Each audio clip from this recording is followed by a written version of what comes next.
Hi guys, welcome to the new video. ನಾವೀಗ master Java in 30 days ಅನ್ನೋ ಕೋರ್ಸಲ್ಲಿ day ಒನ್ನಲ್ಲಿ ಈಗ ಫಸ್ಟ್ ಪ್ರೋಗ್ರಾಮ್ ಬರೆಯೋದು ಹೆಂಗಂತ ನೋಡೋಣ. ಈಗ ಫಸ್ಟ್ ಪ್ರೋಗ್ರಾಮ್ ಬರೆಯೋಕ್ಕೆ ಮುಂಚೆ ನಾವು ಎಕ್ಲಿಪ್ಸ್ ಐಡಿಯನ್ನು ಓಪನ್ ಮಾಡ್ಕೋಬೇಕು. ಓಪನ್ ಮಾಡಿದ ತಕ್ಷಣ ಫೈಲ್ಗೆ ಹೋಗಿ ನ್ಯೂ ಅಂತ ಸೆಲೆಕ್ಟ್ ಮಾಡಿ. ನ್ಯೂನಲ್ಲಿ ಜಾವಾ ಪ್ರಾಜೆಕ್ಟ್ ಅಂತ ಸೆಲೆಕ್ಟ್ ಮಾಡಿ.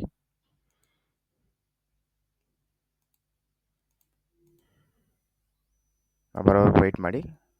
ಪ್ರಾಜೆಕ್ಟ್ ನೇಮ್ ಕೊಡಿ, ಫಸ್ಟ್ ಪ್ರೋಗ್ರಾಮ್ ಅಂತ ಕೊಡೋಣ. ಫಸ್ಟ್ ಪ್ರೋಗ್ರಾಮ್ ಅಂತ ಕೊಟ್ಟಿದ್ದಾದಮೇಲೆ ಫಿನಿಶ್ ಕೊಡಿ. ಅದಾದಮೇಲೆ ಫಸ್ಟ್ ಪ್ರೋಗ್ರಾಮ್ ಮೇಲೆ ರೈಟ್ ಕ್ಲಿಕ್ ಮಾಡಿ, ನ್ಯೂ ಅಂತ ಕ್ಲಿಕ್ ಮಾಡಿ. ಅದಾದಮೇಲೆ ಪ್ಯಾಕೇಜ್ ಅಂತ ಸೆಲೆಕ್ಟ್ ಮಾಡಿ. ಸೇಮ್ ಮೇಲೆ ಏನು ಎಂಟರ್ ಆಗಿರುತ್ತೋ ಅದು ಆಟೋಮೆಟಿಕ್ ಬಂದಿರುತ್ತೆ. ಫಿನಿಶ್ ಅಂತ ಕೊಡಿ. ಈಗ ಇಲ್ಲಿ ಫಸ್ಟ್ ಪ್ರೋಗ್ರಾಮ್ ಮೇಲೆ ರೈಟ್ ಕ್ಲಿಕ್ ಮಾಡಿ, ನ್ಯೂ ತಗೊಂಡು ಕ್ಲಾಸ್ ಅಂತ ಕ್ಲಿಕ್ ಮಾಡಿ. ಇಲ್ಲಿ ಕ್ಲಾಸ್ ನೇಮ್ ನೀವೇನಾದರೂ ಕೊಡ್ಬೋದು. ನಾನು ಡೇ 01 ಅಂತ ಕೊಡ್ತೀನಿ. ಇದು ಸೆಲೆಕ್ಟ್ ಮಾಡ್ಕೊಳ್ಳಿ, public static void main string args ಅಂತ. ಇದು ಯಾಕಂತ ಹೇಳ್ತೀನಿ ನಾನು. ಫಿನಿಶ್ ಕ್ಲಿಕ್ ಮಾಡಿ. ಇದೆಲ್ಲ ನೀವು ತಲೆ ಕೆಡ್ಸ್ಕೊಳ್ಕೊಡಿ, ಜಸ್ಟ್ ಫಿನಿಶ್ ಕೊಡಿ. ಮತ್ತೆ ಇಲ್ಲಿ ಮೇಲೆ ಕ್ಲಿಕ್ ಮಾಡಿದ್ರೆ ಸಿಂಪಲ್ ಪ್ರೋಗ್ರಾಮ್ ಬಂದಿರುತ್ತೆ. ಇದೆಲ್ಲ ಯಾಕೆ ಬಂದಿದೆ ಅಂತ ಈಗ ಹೇಳ್ತೀನಿ ನೋಡಿ. ಇದು ಫಸ್ಟ್ ಲೈನ್ ನೀವು ನೋಡೋದಾದರೆ ಪ್ಯಾಕೇಜ್ ಫಸ್ಟ್ ಪ್ರೋಗ್ರಾಮು. ನಾವು ಆಗಲೇ ಕ್ರಿಯೇಟ್ ಮಾಡಿದ ಪ್ಯಾಕೇಜ್ ನೇಮು ಫಸ್ಟ್ ಪ್ರೋಗ್ರಾಮ್ ಅಂತ ಕೊಟ್ಟಿವಿ, ಅದೇ ಸೇಮ್ ಇಲ್ಲಿ ಬಂದಿದೆ. ನೀವು ಲೈನ್ ನಂಬರ್ 3 ನೋಡೋದಾದರೆ ಪಬ್ಲಿಕ್ ಕ್ಲಾಸ್ ಡೇ 01 ಅಂತ ಐತೆ. ಪಬ್ಲಿಕ್ ಕ್ಲಾಸ್ ಡೇ 01 ಪಬ್ಲಿಕ್ ಅನ್ನೋದು ಕ್ಲಾಸ್ ಯಾವ ಟೈಪ್ ಅಂತ ಡಿಕ್ಲೇರ್ ಮಾಡುತ್ತೆ. ಮತ್ತು ಕ್ಲಾಸ್ ಡೇ 01 ಡೇ 01 ಅನ್ನೋದು ಕ್ಲಾಸ್ ನೇಮು. ಇದು ನಾವು ಜನರಲಿ ಕ್ಲಾಸನ್ನು ಡಿಕ್ಲೇರ್ ಮಾಡಬೇಕಂದ್ರೆ ಕ್ಲಾಸ್ ಟೈಪು ಮತ್ತು ಕ್ಲಾಸ್ ನೇಮ್ ಅಂತ ಡಿಕ್ಲೇರ್ ಮಾಡ್ತೀವಿ.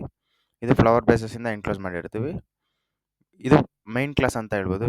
ಮೈನ್ ಅನ್ನೋ ಈ ಫಂಕ್ಷನ್ ಎಲ್ಲಿರುತ್ತೋ ಅದನ್ನು ಮೈನ್ ಕ್ಲಾಸ್ ಅಂತ ಹೇಳ್ತಾರೆ. ಇಲ್ಲಿ ಮೈನ್ ಅಂತ ನಾವು ಬರ್ದೀವಲ್ಲ, ಇದು ಮೈನ್ ಕ್ಲಾಸ್ನಾಗಿರುತ್ತೆ. ಇದು public static void main string args ಯಾಕೆ ಬರಿತೀವಿ ಅಂತ ಹೇಳ್ತೀವಿ ನೋಡಿ. ನೀವೀಗ ಕ್ಲಾಸ್ ಡೇ 01 ಲೈನ್ ನಂಬರ್ 5 ನೋಡೋದಾದರೆ public static void main string args ಅಂತ ಇದೆ. ಇಲ್ಲಿ ಪಬ್ಲಿಕ್ ಏನಂದರೆ ನಿಮ್ಗೆ ಆಗ್ಲೇ ಹೇಳಿನಿ ಕ್ಲಾಸ್ ಯಾವ ಟೈಪ್ ಅಂತ. ಪಬ್ಲಿಕ್ ಅಂದರೆ ನೀವು ಯಾರಾದರೂ ಆಕ್ಸೆಸ್ ಮಾಡ್ಕೊಬೋದು. ಹೊರಗಡೆ ಬಂದು ನಮ್ಮ ಪಬ್ಲಿಕ್ ಪಾರ್ಕ್ ಇದ್ದಂಗೆ ಯಾರಾದರೂ ಆಕ್ಸೆಸ್ ಮಾಡ್ಕೊಬೋದು, ಯಾರಾದರೂ ಯೂಸ್ ಮಾಡ್ಕೊಬೋದು. ಸ್ಟ್ಯಾಟಿಕ್ ಅನ್ನೋದು ಬಂದುಬಿಟ್ಟು ನೀವು ಸಪ್ರೇಟಾಗಿ ಆಬ್ಜೆಕ್ಟ್ ಕ್ರಿಯೇಟ್ ಮಾಡೋಂಗಿಲ್ಲ, ಡೈರೆಕ್ಟ್ ಹಂಗೆ ಯೂಸ್ ಮಾಡ್ಕೊಬೋದು ಕ್ಲಾಸ್ನ. ಕ್ಲಾಸು ಆಬ್ಜೆಕ್ಟ್ ಏನಂತ ಮುಂದಕ್ಕೆ ಹೇಳ್ತೀನಿ. ಈಗ ಮೇಯ್ನಾಗಿ ಬರ್ತೀವಿ ಅಂದರೆ ಮೇಯ್ನ್ ಬಂದುಬಿಟ್ಟು ಮನೆಗೆ ಮೇಯ್ನ್ ಡೋರ್ ಇದ್ದಂಗೆ ಕೋಡಿಂಗು ಇಲ್ಲಿಂದ ರನ್ ಆಗುತ್ತೆ. ಮೇಯ್ನ್ ಎಲ್ಲಿದೆಯೋ ಅಲ್ಲಿಂದ ರನ್ ಆಗೋದು ಸ್ಟಾರ್ಟ್ ಆಗುತ್ತೆ. ಮತ್ತು ಸ್ಟ್ರಿಂಗು ಆರ್ಗ್ಸ್ ಅಂತ ನೋಡ್ಬೋದು ನೀವು ಇಲ್ಲಿ. ನಾವು ಏನಾದರೂ ಇನ್ಪುಟ್ ಕೊಡಬೇಕಾದ್ರೆ ಪ್ರೋಗ್ರಾಮ್ಗೆ ಸ್ಟ್ರಿಂಗ್ ಮುಖಾಂತರ ಕೊಡ್ತೀವಿ. ARGS ಅಂದರೆ ಆರ್ಗ್ಯುಮೆಂಟ್ಸ್ ಅಂತ. ಮತ್ತು ನಾವೇನಾದರೂ ಕೋಡ್ ಬರೀಬೇಕಂದ್ರೆ ಇಲ್ಲಿಂದ ಶುರು ಮಾಡ್ತೀವಿ, ಇದ್ರ ಒಳಗಡೆಯಿಂದ. ಯಾಕಂದರೆ ನಾವು ಆಗಲೇ ಡಿಸ್ಕಸ್ ಮಾಡಿದ್ವಲ್ಲ, ಮೇಯ್ನಿಂದನೇ ಶುರುವಾಗುತ್ತೆ ಕೋಡ್ ಕಂಪೈಲ್ ಆಗೋದಂತ. ಇಲ್ಲಿ ಫಸ್ಟಿಗೆ ನಾವು ಎಲ್ಲ ವರ್ಲ್ಡ್ ಅಂತ ಪ್ರಿಂಟ್ ಮಾಡಿ ನೋಡೋಣ. ಎಲ್ಲ ವರ್ಲ್ಡ್ ಅಂತ ಪ್ರಿಂಟ್ ಮಾಡೋದಕ್ಕೆ ನಾವು system.out.println ಅಂತ ಒಂದು ಫಂಕ್ಷನ್ ಐತೆ, ಅದನ್ನ ಯೂಸ್ ಮಾಡ್ತೀವಿ.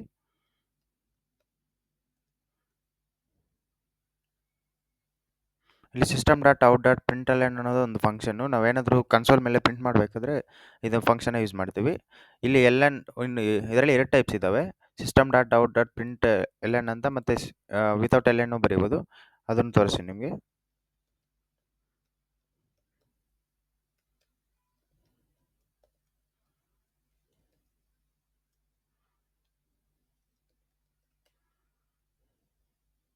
ಇಲ್ಲಿ ನೋಡ್ಬೋದು ln ಅಂದರೆ ನೆಕ್ಸ್ಟ್ ಲೈನ್ಗೆ ತೊಗೊಂಡೋಗುತ್ತೆ ಕರ್ಸರ್ನ.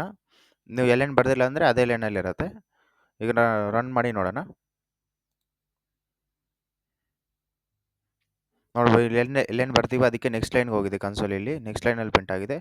ln ತೆಗೆದಾಗ ನೋಡೋಣ, ಈಗ ಅದೇ ಲೈನ್ಗೆ ಬಂದಿರುತ್ತೆ ನೋಡಿ.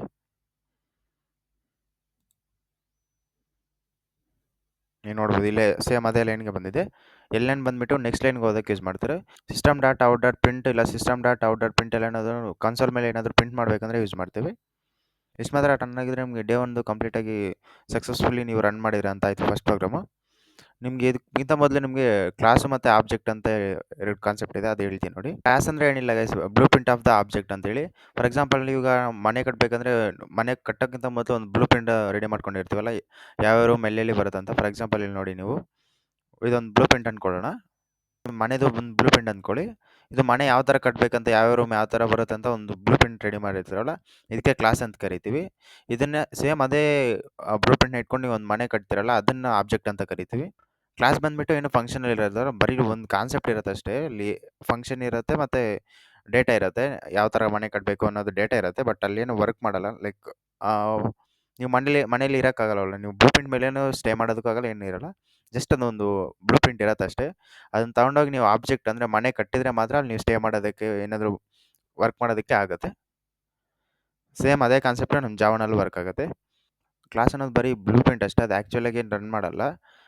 ಬರೀ ಡೇಟಾ ಮತ್ತು ಯಾವ ಥರ ರನ್ ಆಗಬೇಕಂತ ಡೇಟಾ ಅದರಲ್ಲಿರುತ್ತೆ.